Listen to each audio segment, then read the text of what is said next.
is women's reproductive autonomy. And Minister Michel, without wasting much time, if you could please come through and make an announcement from what the UK government, leading from the front, what you're actually doing for women's rights, for climate change, for climate justice, and building resilience all over the world. Minister Michel, please.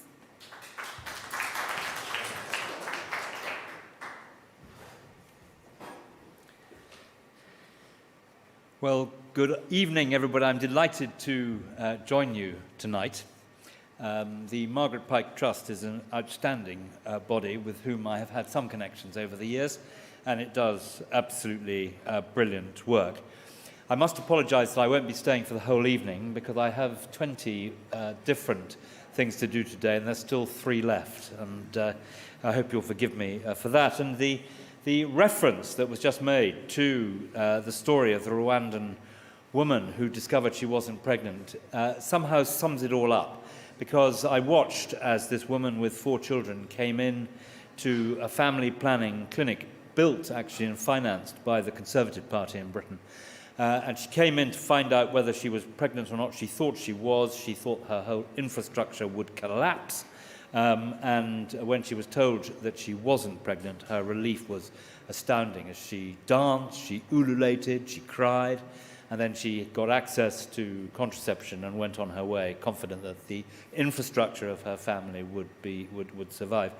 And the other story, which I also always tell, was meeting the then president of Niger, alas, sadly and wholly wrongly replaced in a coup in that country. But meeting him early this year when he told me that in the part of the country from which he came, something like 70% of girls aged 15 were married and something like 50% of them were pregnant. And it focuses the mind on how far we have to go to make sure that women have the right to decide whether and when they have children.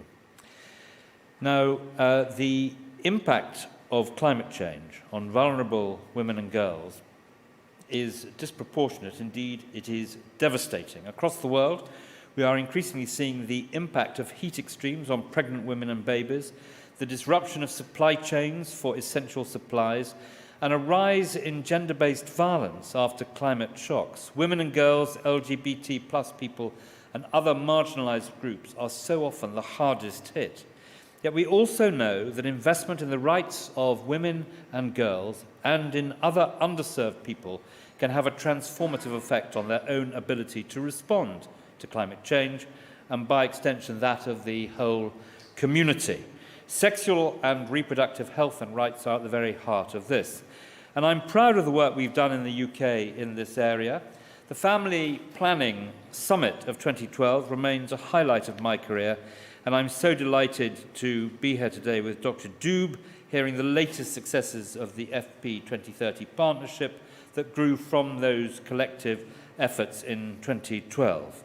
And let me pay tribute in those days to the work of Sir Richard Ottaway, who was within Parliament a guiding light on how to ensure that we took this issue really seriously, and whose wisdom and work has also informed the Margaret Pyke work as well. Many people are still wary of talking about family planning in the climate space. There are good reasons we have been cautious, and we are not here today to talk about climate mitigation.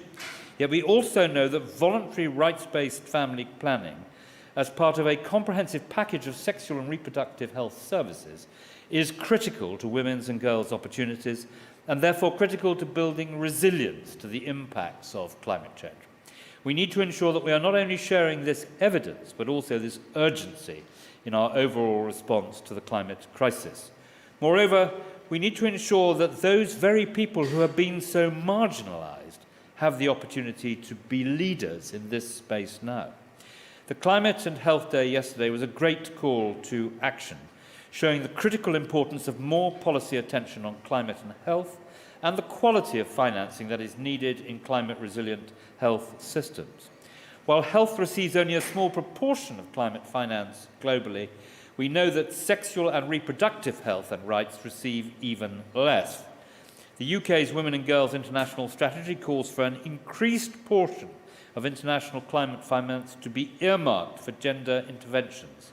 These rights need to form a part of the climate planning at every level, and those efforts need to be financed. And that is why I was so delighted yesterday to announce that the UK's own sexual and reproductive health and rights programming will be using climate finance. You may have heard that I recently committed £80 million to the Global Financing Facility that supports the whole spectrum of sexual and reproductive health and rights. I am pleased that 20% of that funding is international climate finance. This means mainstreaming climate considerations into the design and delivery of all programs and reporting regularly on climate outputs.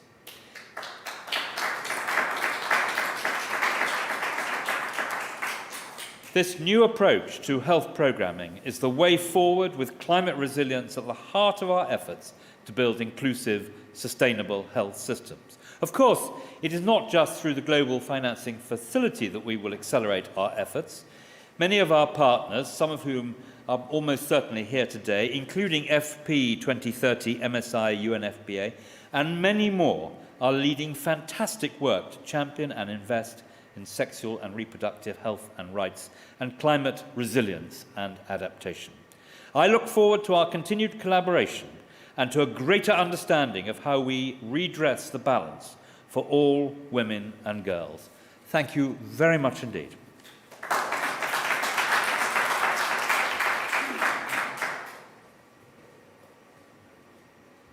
I would love, before Minister Michel leaves, all the speakers, if we could just group for a photo, please. That would really be fantastic. But I don't want to lose this momentous occasion, right? You heard what he said, 20%. I think it's never too late to do that. We really applaud the efforts that the UK government is putting on this issue of climate resilience.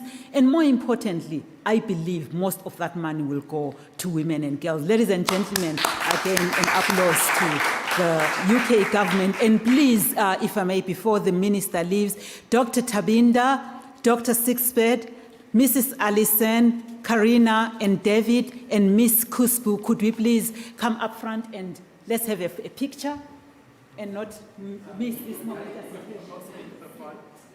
Let me put you in the middle. Would it be better to go up here? Yes.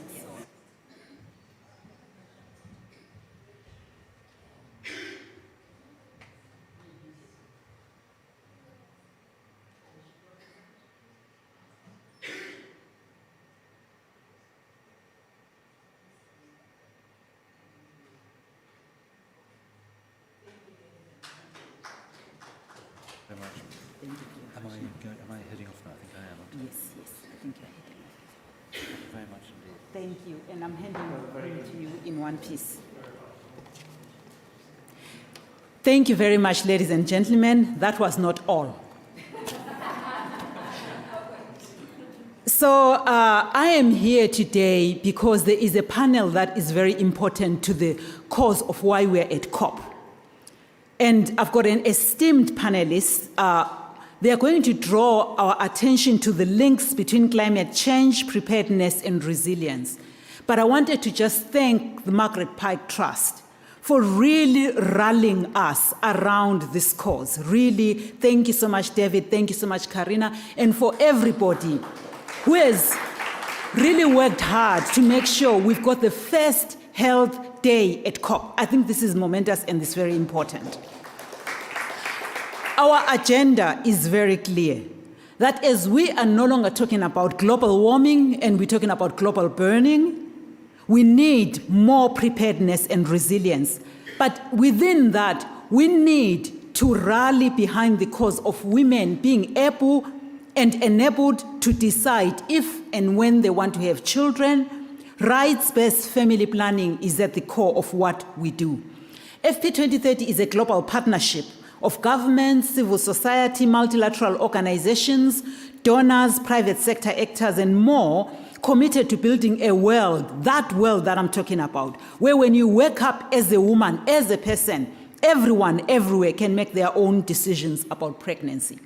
Ladies and gentlemen, we sit today with about 257 million unmet need for family planning. Our work is in partnerships, and we partner with organizations and communities where access to health care may be inconsistent or difficult, and unintended pregnancies are high and unattended births are common. I was intrigued yesterday when I heard some of the work that Margaret Pyke Trust is doing in Uganda. You know, at the last mile, where there is the intersection between biodiversity, conservation, and human beings, women bear the brunt of failure for us to meet some of their health needs. We need to act.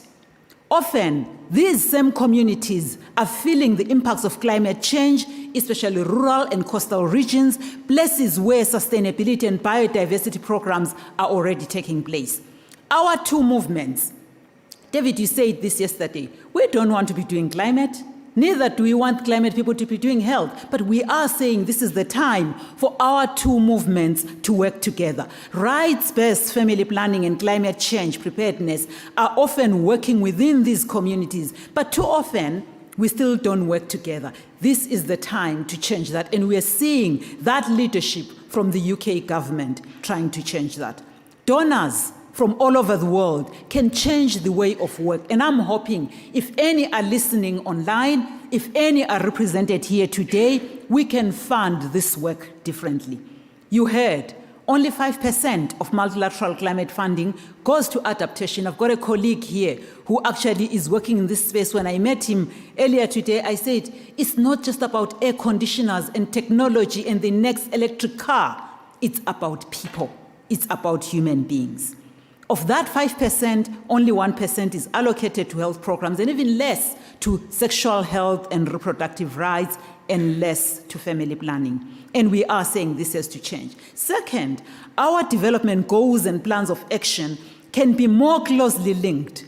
Many FP 2030 commitments, I've got my colleague here, Oren, who is leading our work on emergency preparedness, resilience, and response at FP 2030. Many of these commitments lay out goals linking rights-based family planning and health goals more broadly to sustainable environmental work, and this is reflecting a shift towards more holistic thinking. We really applaud that.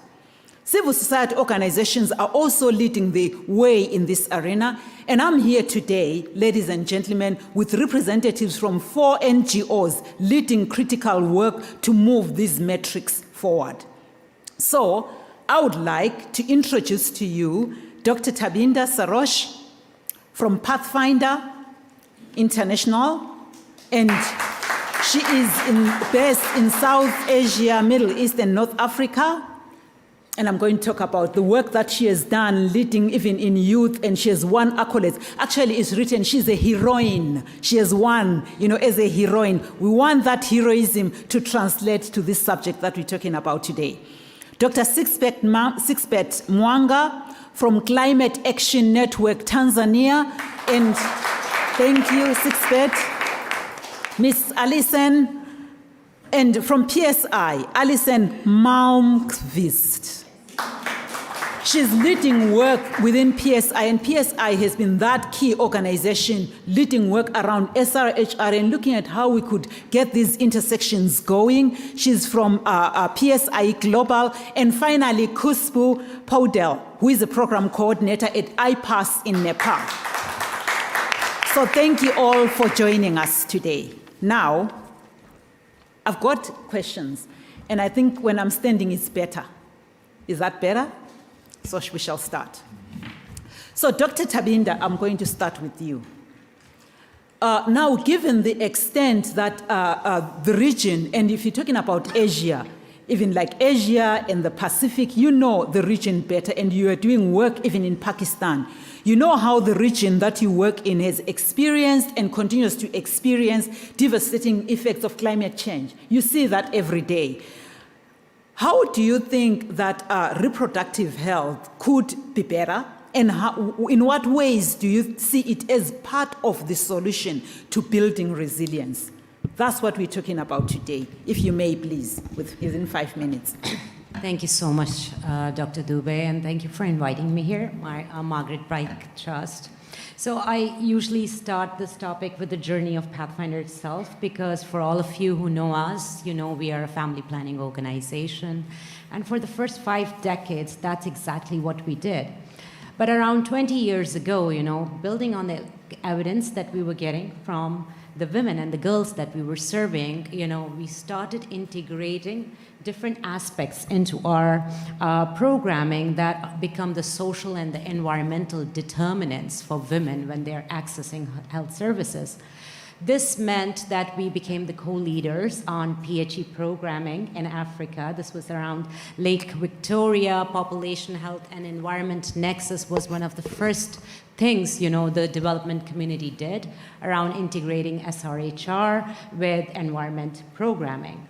Building on those lessons and understanding that this is all about voluntary contraception and this is all about addressing the unmet need of the women, Pathfinder now implements its women-led climate resilience program in the field.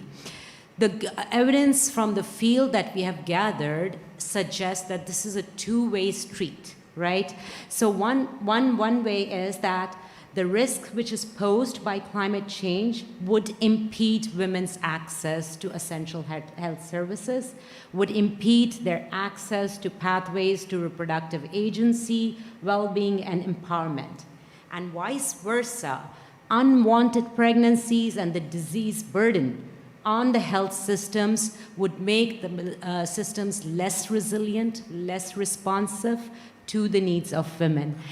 We saw similar things happening during COVID-19 and the Ebola epidemic in Africa as well, in Sierra Leone. And I think the lessons were pretty clear. When health systems get overwhelmed, women's health gets deprioritized. Now combine that with the pre-existing water and food insecurity in the region, right? That all becomes a big bundle of burden when women are trying to access services, especially during climate shocks and stressors. So, I mean, just to put that in perspective, 89 million unplanned pregnancies happen across the world every year, right? And 215 million women have expressed that they want to be able to avert an unwanted pregnancy, but do not find the services to do that. And this is what the data is showing us, and let's be all very cognizant that data is incomplete right now. We have so many women in the regions who are not a part of these numbers, right?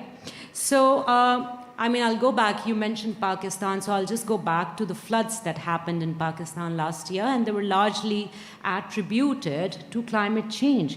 Pakistan is one of the 10 topmost countries that are going to be affected by climate change. And what we saw happening is that 625,000 women were pregnant when they were displaced during those floods. And within the span of 1 month, 75,000 women delivered in the campsites. And the health systems, as always, found themselves overwhelmed. These were hard to reach areas, mobile service units. While some were deployed, they were not enough to take care of that, you know. So, I mean, I could give some examples from some of the work that we are doing. In Pakistan and Bangladesh, we are implementing a health systems resilience and community resilience program through the support of Takeda Pharmaceuticals, in which, at one hand, we work with the health systems themselves, taking a health system strengthening approach to understand what are the different levels, you know, that the state machinery needs to be ready when responding to the family planning needs, what kind of capacity building that needs, what kind of investments in the human resource for health, HRH, is needed, you know, community midwives, community health workers, what role can they play? And then comes the role of the communities themselves. And I'm so happy to be sitting with Sixbert here. He's our partner in Tanzania. And, you know, communities and the community's leadership and the evidence that's coming from there needs to be developed to form champions in the communities around this work. Women's cause and women's agenda around reproduction needs that kind of support.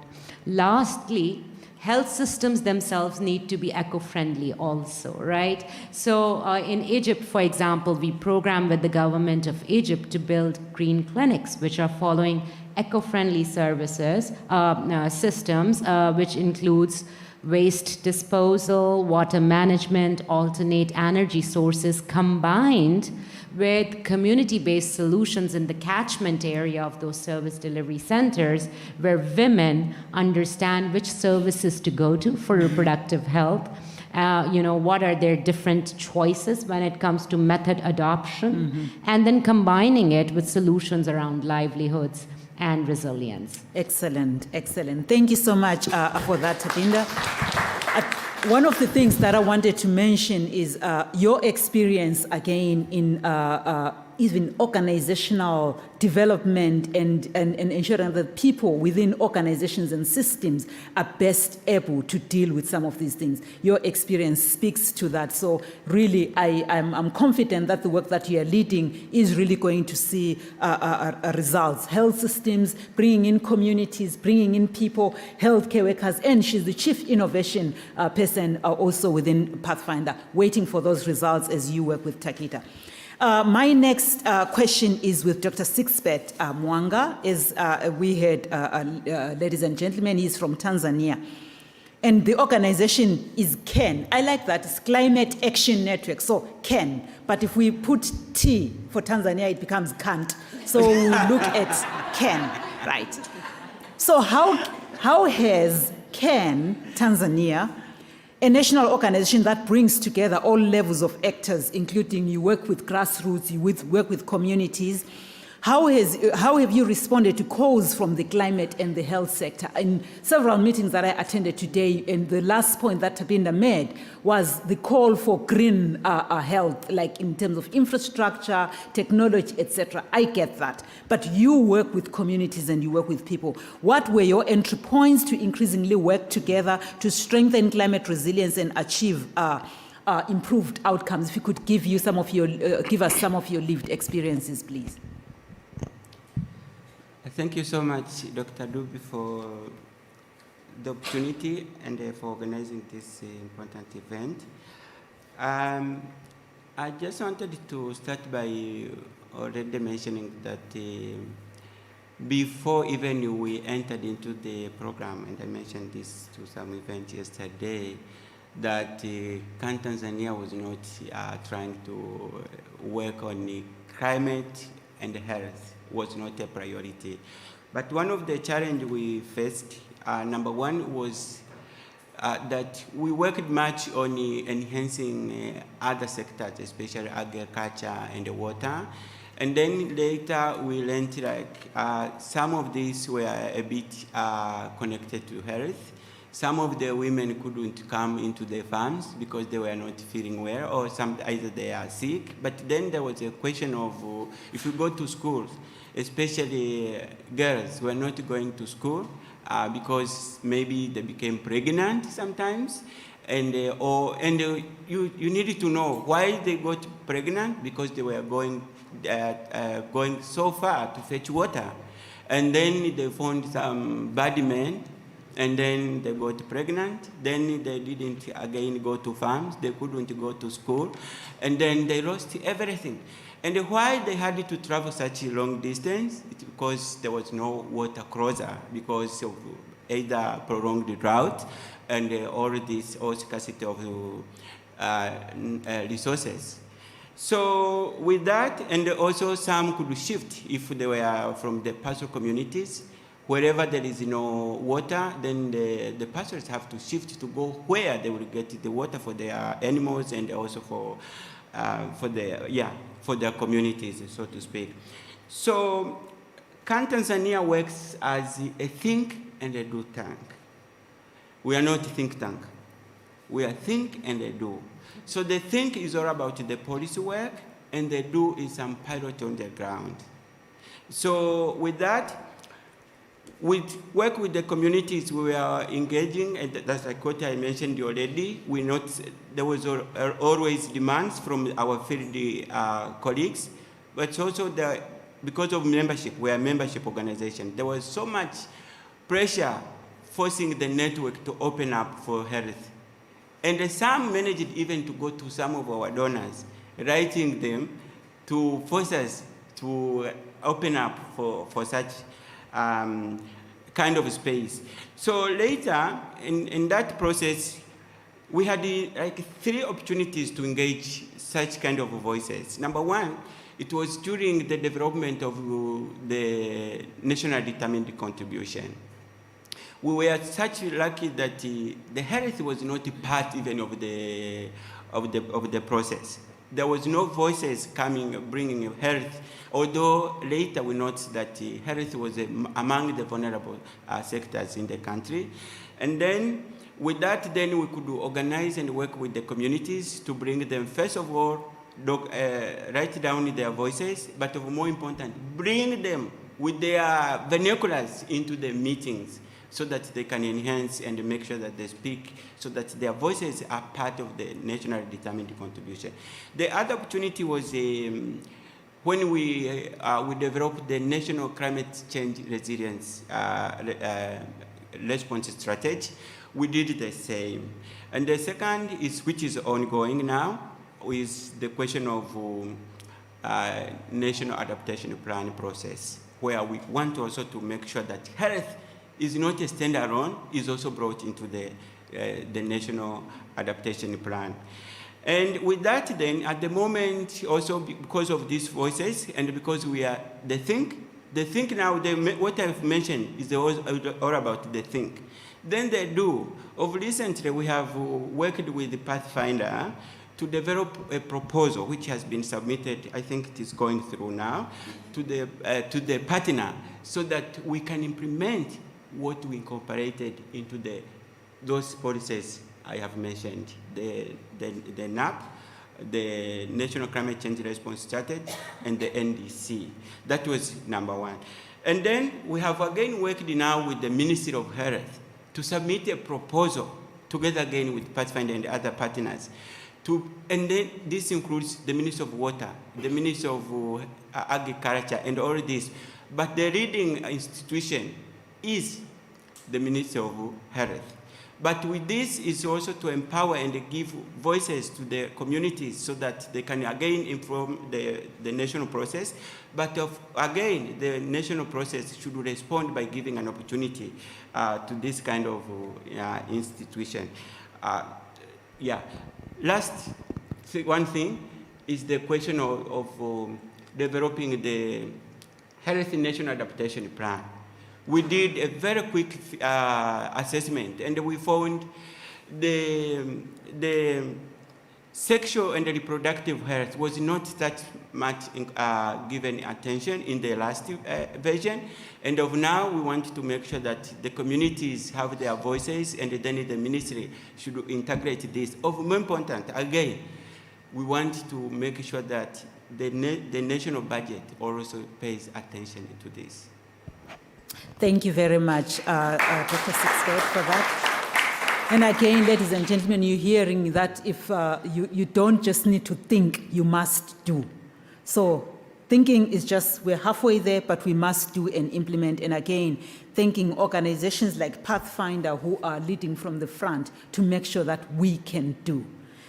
This question now to Ms. Allison, and again, thank you for your leadership. PSI is really a trailblazer in the SRH space, innovation, etc. You are the global lead for SRH, so thank you so much for your work.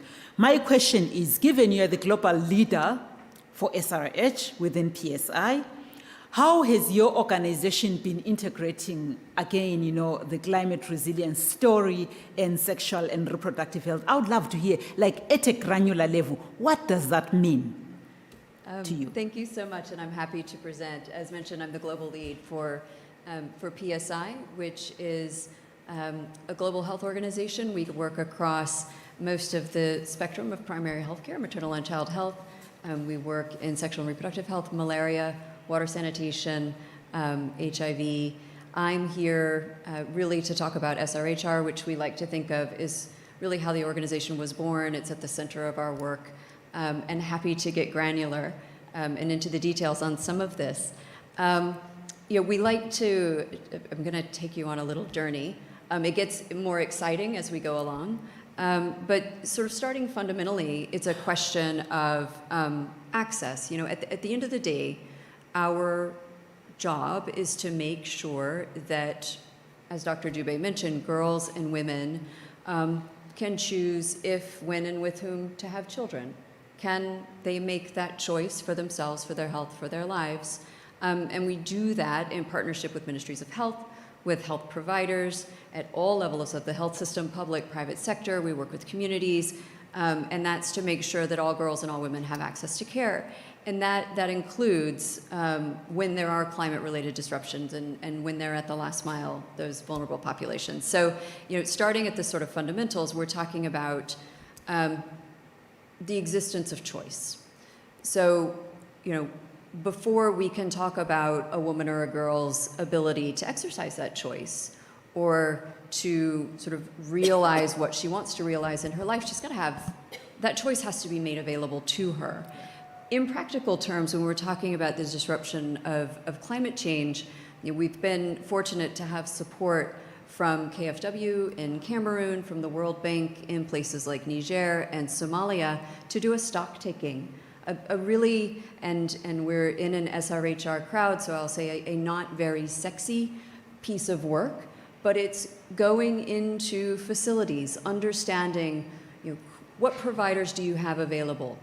Are they able to offer care at what we would call sort of the top of their license? Are they, you know, can we bring that care from a family planning perspective as low as possible so that women and girls don't have to travel very far to go to a secondary or tertiary clinic to get the kind of things they need if she wants an implant, if she wants an injectable contraceptive? So how many providers do you have? Are they able to offer care? Do you have the complete range of contraceptive methods available, so that irrespective of her choice, she's able to be served immediately? Are the providers able to offer that care in line with quality standards? WHO works with ministries of health around the world to make sure that we're adhering to the very best practice in terms of how clinical care is delivered. As we move into especially talking about resilience, you know, we know that clinical standards of care aren't enough, and we throw around jargon all the time because we love it. Or not, but we talk a lot about person-centered care, and you know, as we see the world changing, you know, it's something that we're very passionate about. What is that? Well, that's, you know, is a provider able to offer compassionate, empathetic care that's tailored to the needs of the person that's sitting across from them? You know, is there good information exchange? Is the provider listening carefully? Is the provider respecting that person and the choices that they make? You know, taking that even further, we're thinking about the providers themselves. They're under pressure. The health system is under pressure. There's a lot, all of us are talking about frontline health workers. That's getting harder. So how might we support them with compassionate care? Can we build peer networks of providers offering SRHR care and primary care and MCH care so that they're supporting each other? How do we support providers offer good quality and compassionate care? We're also looking at, we've talked a lot about the integration of gender-based violence services and just first response services. And like my colleagues, I've been working in family planning for 25 years, and GBV has sort of been over here, kind of. Sometimes it's in, sometimes it's not. It's really critical. And so part of that assessment is looking at, again, are those services available? Can we offer first-line response? And then what do referral networks look like? And are we working multi-sectorally so that we're making those connections? So that's just existence of choice. Where it gets really fun and we start to get into sort of the exciting opportunities that I'm hearing about here at COP for the first time, and learning and listening and conservation organizations and climate action. You know, as we talk to girls, you know, our work is predicated on them thinking about their futures and wanting to take care of themselves and their families and plan for that. Their future is looking a little different, and they've told us that, and you've heard from some of my other colleagues some of the concerns that are happening. Young people are always ahead of us. They're looking out. It's not looking great. And so as we engage with them around exercise of choice, you know, historically we've been talking to them about dream big. What are you dreaming about? How can we help build your ability to make decisions and set goals? And, you know, through our A360 project, we were letting girls lead us on their own goal setting and decision making journeys and trying to link them into opportunities so that they can then exercise that choice. And as mentioned, you know, where we're starting to look at possibilities is, you know, conservation organizations, climate action organizations who are engaged, you know, they're looking for young people to be engaged, for women to be engaged. Well, we're working with young people and women who also want opportunities to engage. So as we're helping them with skills building, some of the softer skills building, how can we bridge them and link them in with some of these other initiatives so that, you know, they can achieve a goal or a dream that might be in a green job or a blue economy or helping to conserve the space that they're in, so that they are not just part of, but can be leaders in sort of thriving, vibrant communities where they are. But you know, that's the dream I think we all share. I thought COP was going to be a bit gloomy, I'll be really honest, and really it's not. If you know, the data's terrifying, and there are serious things that we're talking about, but there's really exciting things happening as well. And seeing people come together is energizing, and I think, you know, as we're all sort of dreaming about that great future, you know, SRHR is a fundamental to get there if these girls are going to be leaders, and we can get there together. So. 100%. Thank you so much, Alison. You're sort of making it palpable, right? We want that, it's palpable. You want that future to be visceral, right? To feel it, and how you'd invest in women and girls. You are saying that SRH, reproductive autonomy, is key to get us there. So I think I'll hold that, and hopefully we'll have like 2 minutes before we close. So Kuspu, you're a climate advocate. You know, should I say relatively young? Yeah, according to Nepal government, I'm young. Yes, excellent, excellent. So Kuspi is a climate advocate and development practitioner, and she works with Ipas. So my question is, you're a young person, and you work directly with communities as well on the front lines of climate change, and you heard Alison talk about frontline healthcare workers, etc. You have done a great deal to communicate the importance of working at the intersections of gender, reproductive, climate justice to funders. And you know, over the past 2 days, I've been drawing Venn diagrams and putting something at the center. I don't know what your Venn diagram looks like. Why is it so important to work in that sweet spot and bring all these diverse approaches together of climate justice and reproductive justice? How do we bring this to funders, given the work that you do at Ipas? Thank you, Dr. Dubey. Yeah, from my former panelists, and I think all the discussion that is happening in COP, we already know that the effect of climate change amount to global public health, economic, humanitarian, and gender equality disaster. Women, girls, and marginalized communities are disproportionately impacted by the impact of climate change because they lack power. And also, this climate crisis denies the access of women to control their own fertility and to plan for their future. Though SRH is a human right, but women and girls are raised to believe that it is not a human right, it is a privileged right. Because of the gender norms and social norms that exist in our society. I want to give an example that because of the climate-induced disaster like flood in the flat plains of Nepal and cyclones in the cyclone communities in Bangladesh and Mozambique, women access to contraceptive services is destroyed, because of which they face unintended pregnancies, and in order to avoid those unintended pregnancies, they go for unsafe abortion, which again puts their life in danger. Similarly, in one of the research that we conducted in Nepal, we talked to adolescents and found that in Nepal, when we are menstruating, it is our cultural norms that we don't touch men or temple or even taps for 4 days. So one of the disaster happened, flood happened, and there was this relief camp. But the adolescent girl was not allowed to enter the camp in a chance that she will touch the main members. So she was taken a little distance from the relief camp, and on that place she was sexually abused. So this means that women cannot speak from themselves, though they are facing the impact of climate change, but they do not have knowledge, or they lack the ability to go, where to go, whom to talk, how to talk about the services, about the services that they need, even in the aftermath of climate disasters. So we need to talk regarding them. So it's very important that funders understand that even though these voices are small, look, we have very limited people in here, that means our voice is limited. But though our voice is limited, it doesn't mean that our demands are small. So my request, and this is the demand side. Now coming to the supply side, that is health system. Our health systems are designed in such a way that even during disasters, they need to navigate the impacts of climate crisis. They need to support. They need to provide the services without any additional funding.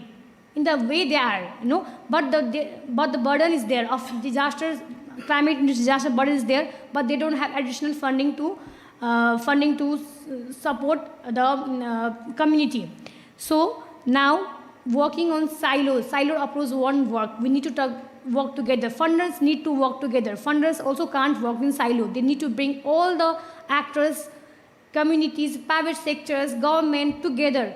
And let's not forget the most vulnerable impacted population, that is women and girls and marginalized communities together. And another thing is that now funding needs to go directly to the communities, especially including women and girls. And the funding mechanism should be very clear and very easy. It should not be very lengthy. Today we talk about some millions, and then it will take another millions to give that millions. Yeah. So, and now also, I think we all should also advocate for feminist financing as well. Thank you. Thank you so much. Thank you. Your message is loud and clear to funders, let us not wait until we've got more millions, but whatever million we have, it should go directly to communities, to women and girls, and would love your guidance on how that could be done even better. Closing remarks before I bring Karina on board. We are here. We have celebrated the first Health Day, right, at COP. It's very important that we breathe, right? First Health Day. What is it that we should be doing differently now that we are here? We don't want to be the ones counting carbon emissions, etc., necessarily, even though we're going to reduce, right? But what is it that what is our message to funders? Sixbeth, I would love you to tell me why it's important, maybe for climate actors, to include SRH elements in their work. I'll start with you, Sixbeth. Just 2 minutes, please. Yeah, so thank you so much. As I mentioned a bit earlier, I should admit, and maybe 2 things. Number one, my colleagues mentioned women and girls are the most vulnerable when it comes to climate change. And it is very important, as my colleagues mentioned, for this group to decide when do they want to have children. And even, if important, where. Why I'm mentioning this? Do you want to, for example, for Africa, do you want to have children in July when it is super drought and there is no water, and you want to go to fetch water while you have a new baby, a newborn, and all this together? That is very important. And this brings me to the question of climate services. To let even women and the girls also know how the season is going to perform in such a year. Should I be, and all of this. And if you don't have right to that, then you can't decide, because you will always be pregnant and you give birth when it is El Nino time. Excellent. So for me, I think it is very important to make sure that climate change and sexual and reproductive health and related rights meet together, so that we can reduce first vulnerability, increase the resilience, and have a better tomorrow. Thank you. Thank you, Sixbeth. He's saying women should decide when, with whom, how, where, when. It's a lot, right? Women should decide. Thank you for that message. Ms. Allison, just closing remarks for you. Where do you see the greatest need for this approach? From your work that you lead at PSI, the greatest need to integrate SRH and climate resilience? Well, I think one thing that we need to do, and again, I think this is where this is greatest need, is, you know, part of us being here is to break down some of the silos between the different sectors and the recognition, you know, we're all talking about the same girls and women. It's almost like we're breaking them up apart, and I spent several days talking about, you know, the gender gap in terms of women's engagement and girls' engagement and all these different initiatives and having these opportunities. You know, for these climate-driven opportunities to happen with girls and women, again, SRHR is fundamental. These are not different girls and women. And so, you know, as organizations across sectors are thinking about the role of girls and women as part of the solution, you know, again, SRHR is fundamental to that and must be integrated into both the planning and the financing for all of the initiatives that we talked about all day in the gender space. Mm-hmm. It's perhaps a starting point, right? A starting point is reproductive autonomy. Reproductive autonomy is absolutely the bedrock fundamental of everything that we've been talking about this week at COP. Tabinda, I want you to prepare like an answer about we've been afraid. We've been afraid to link the two. I want you to talk about that fear and why we should be bolder now. But as you think about that, last closing remarks from Kuspu. You spoke about millions and donors, what they should do. What exactly would you want to see when we're talking about scale up? What is different from now? When we scale this up and funders are bringing in the money, what would you like to see? Thank you. I think first of all, they need to understand that this is about human right and bodily autonomy, and bodily autonomy is a climate resilience, as it is essential to being able to survive, adapt, and thrive in the face of an uncertain future. Some of the things they can do other are like building resilient health systems to manage the multiple interconnected challenges health systems face in the climate, economic, humanitarian, and other crises. Similarly, invest in women and girls' education and build their agency so they are able to ask or talk about their SRHR needs even in the aftermath of disasters. Also, increase economic securities for women so they are not involved in risky work environments, and then they can protect their family and themselves even during disasters. Another is integrate SRHR and other health-related issues in the adaptation plan that's being prepared, like HNAP is being prepared by our Tanzania. Similarly, in Nepal also, we are preparing second HNAP, and I'm so sorry to say that the first HNAP did not have a single sexual and reproductive health and right, and now we are trying to integrate SRHR in HNAP and hope to see that is integrated in when the final paper comes. And finally, again, feminist financing is what we all should ask for. Thank you. I love feminist financing, right? And I'm hoping the UK government is leading there about some feminist financing. So I love that one. And lastly, closing remarks, Tabinda, we have been afraid, right, to mention the words sexual reproductive health, family planning at COP, right? We've been afraid, but now we want to be bolder. What's your take on this from Pathfinder? Dr. Dube, I'm so surprised that what you asked me to say is exactly what I had in my notes, and which is this is not the time to be afraid. It took us 27 COPs to reach a health day at COP28. So yes, absolutely, I think most of us have heard. This year is going to be the hottest year on this planet ever. So time is running out, and this is not the time to be afraid. So 4 things I wanted to say. 1, do not wait to get more data. Yes, by all means, be data-driven. Let the data come in, but do not wait for it. We have ample evidence right now that this is connected, that this is very much needed, so let's start programming.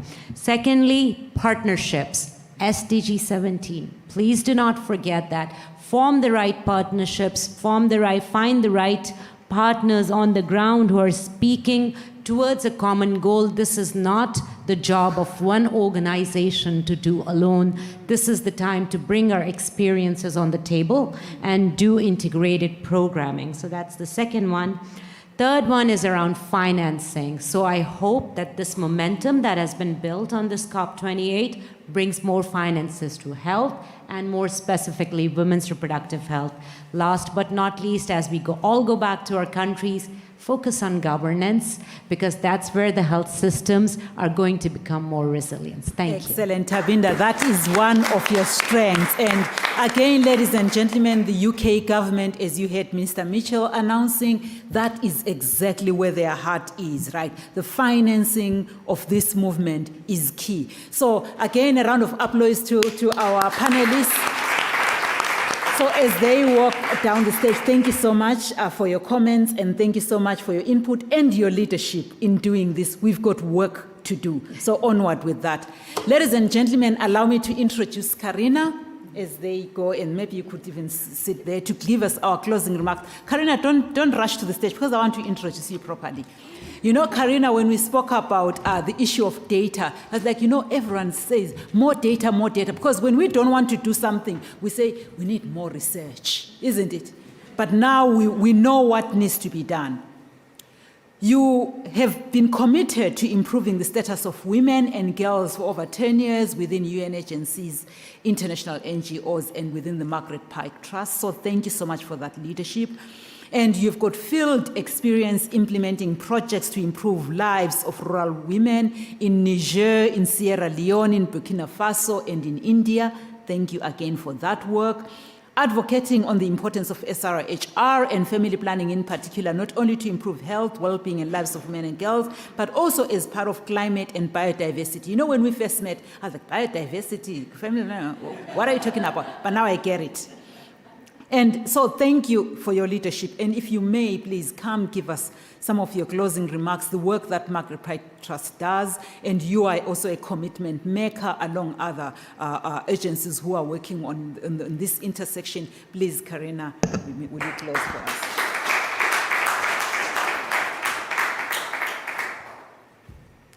Thank you so much, Dr. Dubé, and thank you very much to all the panelists. I want to start gloomy, but I'm not going to stay gloomy. I'll get very bright and very hopeful and very energized to keep in the spirit of this wonderful panel. Over the past few days, all of us, all of you and many of you here, we've been painting that picture of what climate change looks like, and that is the face of a woman and of a girl in a last mile community, and it's very sad. And it's, as I said before, in an event in Uganda Pavilion with some of you there, if you are not heartbroken by this, you are not paying attention. Because it is girls and women who are bearing the brunt of climate change. But I'm extremely proud to be standing next to this panel of experts who together have serious, in-depth knowledge of a very large portion of the world's last mile communities. Every single one of you has gone into detail on what that looks like.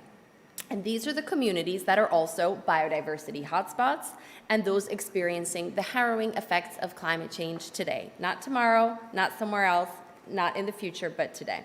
One of those places is the Ruchiga district in southwest Uganda, where there are longer droughts, there are unpredictable rainfall patterns, soil erosion on farms. That means people have to convert the remaining fragments of wetland in order to be able to feed their families. And every one of us would do the same. They are living with the effects of failing crops on themselves, their families, and their communities. In these same remote rural areas, there are also 218 million women and girls that we've heard about who would like to access a spectrum of sexual and reproductive health information and services, but they are unable to due to a variety of barriers. These services, to many of us in this room, we have the ability, we have the privilege, as one of our panelists said, privileged right to take them for granted. These women and girls would very much like to have the power to decide over their bodies, because when a woman or a girl has power over her own body, she has the power over her own future. She has power over her health, her well-being, nutrition for herself and her family, her own education, and the life outcomes of her family and her community. access to sexual and reproductive health care services is a fundamental pillar for women's empowerment. It is also a direct pathway to climate resilience and adaptation. The science has spoken on this, and I think there's a lot being negotiated here, but the science on women and girls and the ability to be part of resilience and adaptation is not negotiable.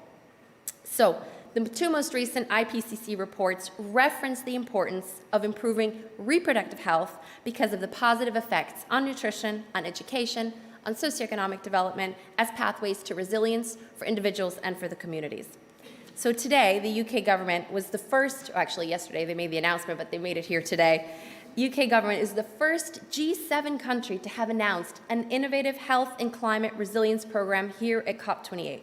And they have recognized that thanks to our long-term advocacy, because it has been a long time coming, that investment in sexual and reproductive health and voluntary rights-based family planning is a fundamental part of that.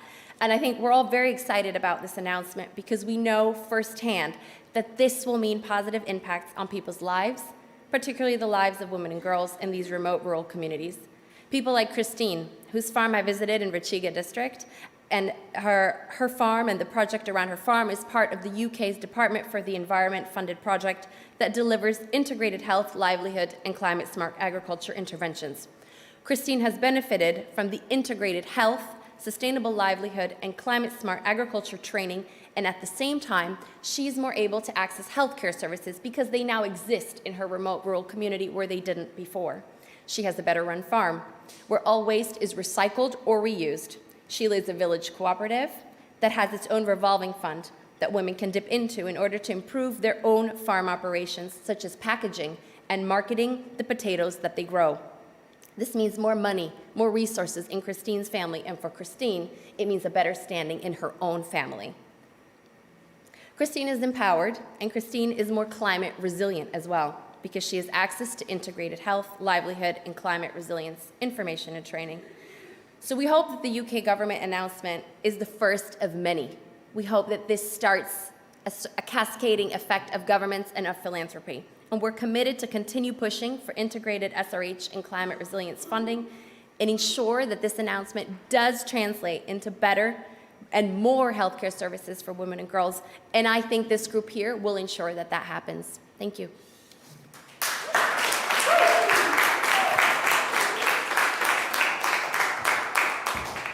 Let's all go and motivate and have more Christinas in our work. So, ladies and gentlemen, thank you so much for coming.